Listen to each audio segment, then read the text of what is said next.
Today, CAL FIRE concluded their investigation and sent their report to prosecutors.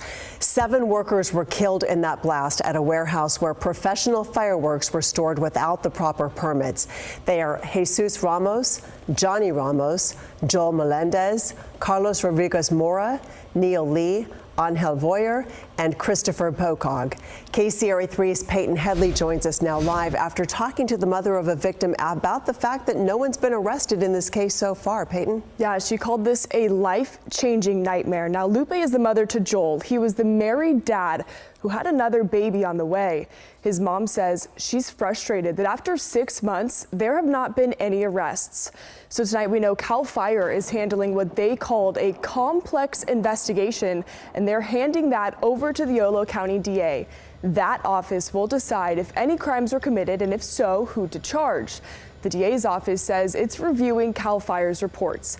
Now, the Esparto property was linked to 2 fireworks companies, Devastating Pyrotechnics, run by Kenneth Chi, and Black Star Fireworks, run by Craig Cutright. Cutright was also a volunteer firefighter with the Esparto Fire Protection District, the very department that responded to the deadly blasts. At the time, the fire chief said he knew fireworks were stored there, but KCRA 3 Investigates first revealed the place wasn't actually permitted through the county to allow that. Devastating Pyrotechnics also did not have a state license to manufacture fireworks. The other types of state licenses that both companies did have were revoked by the state fire marshal's office. Lupe Melinde Mendoza says there needs to be consequences. This was her message to prosecutors. We're depending on you. Don't slap them on their wrist, please. Don't.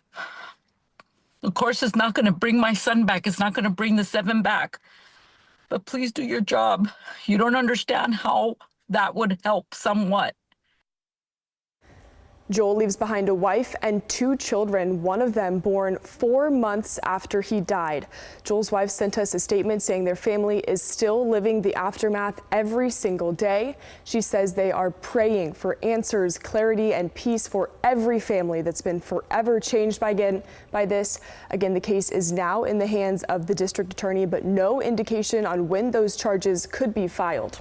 So we're talking about the criminal case here. We know that some people have hired attorneys. There is at least, what, 1 civil lawsuit at this point? Yeah, there's at least 1 civil lawsuit, and that's from a group claiming the explosion damaged farm equipment and irrigation lines. And we know that victims' families also hired attorneys, but they have yet to file suit. And still, obviously, such a painful time for all those families. Peyton, thank you.